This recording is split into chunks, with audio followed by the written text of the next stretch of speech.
consumption without exploitation. I don't trust that there is some unilateral final way to plant our feet in the earth without displacing something. That means that we should be humble. From poet and clinical psychologist Dr. Bayo Akomolafi. Commodity and consumption, use, life, death, exploitation. There is nothing about being alive, either now or in our collective hunter-gatherer pasts, that can save us from causing damage or death simply by existing. This does not absolve us from our responsibility to the world that gives us life. Any action attempting sustainability has to begin with caring for the ecosystems that sustain us, but we will, somehow, still cause damage. In the West's predominant culture, it's hard to find examples of the humility that Dr. Akomolafi speaks of. Michael Gibb, a journalist who previously investigated conflict finance for Global Witness, recently published a wide-ranging piece about the injustices of global supply chains, covering everything from the insidiousness of metaphors, with a nod to George Lakoff and Mark Johnson's classic Metaphors We Live By, to philosophy, including my favorite philosopher John Rawls, and the links between bars of gold and violent warlords.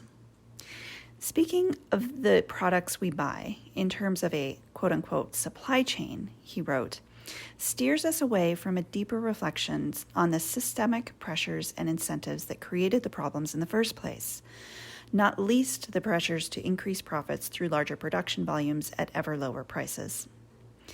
These pressures regularly combine with wider problems, such as weak labor protections, poor environmental regulation, and outsized corporate influence, to pass on the resulting hardships to those least able to resist them, such as miners and textile workers. It reminded me of part of an interview I heard with filmmaker and educator Nora Bateson last year. I guess that was like 5 years ago now. Sorry, I'm recording these later. 5 years later, actually. It reminded me of part of an interview I heard with filmmaker and educator Nora Bateson about walking into a cell phone store, and on being asked what kind of phone she was looking for, she said she wanted one without slavery. Such a thing, it turns out, is almost impossible to find, and no amount of conscious consumerism on our part is likely to change that. You run into the same issue with electric cars. Elon Musk talked a good marketing line, but a Tesla's battery still requires cobalt, the same rare earth metal linked to slavery in cell phones. The Canadian documentary Angry Inuk provides a different, more delicate model for sustainable commodity, one driven by a local population with an interest in maintaining the health of their ecological system. The point that the people in this documentary repeatedly make as they advocate for the right to sell their handmade sealskin products to the world is that subsistence will not give them a future. They cannot hunt solely for their own subsistence and at the same time resist the offshore oil wells that would provide jobs but devastate the entire ecology of their home. They need to participate in the global economy, but on their terms, without themselves or their ecosystem being exploited. Angry Inuk points to the question at the heart of our modern battle between private property rights and the health of the global commons. Can a community and ecosystem participate in the global economy at a level that's locally sustainable? People of a Feather is another documentary about a community struggling to maintain not just its way of life, but its life and all the lives around it in the face of upheaval caused by upstream hydroelectric dams.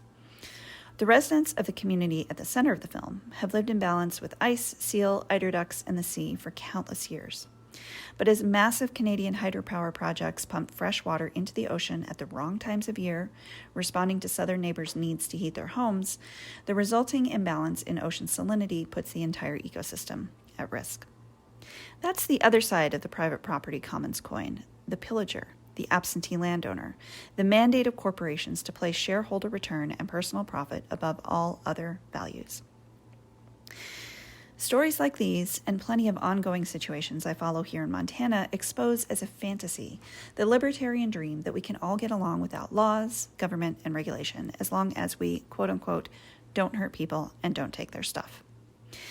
In order for that precept to work, we first have to agree on the definitions of hurt and take, whether you're facing a belligerent neighbor or a multinational mining corporation. This agreement is the fluid result of continual compromises with no settled answers. There will always be someone who wants to take more, and always people who do not have the power or even the proximity to stop them.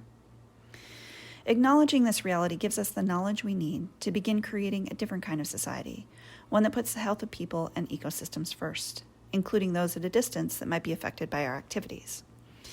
Models like that proposed in Angry Inuk don't mean that we can never do anything, only that we must do it more slowly and consciously, driven by the needs of the local ecosystem, including people, and without mass commodification and exploitation. Life is greater than profit. Take care of yourselves.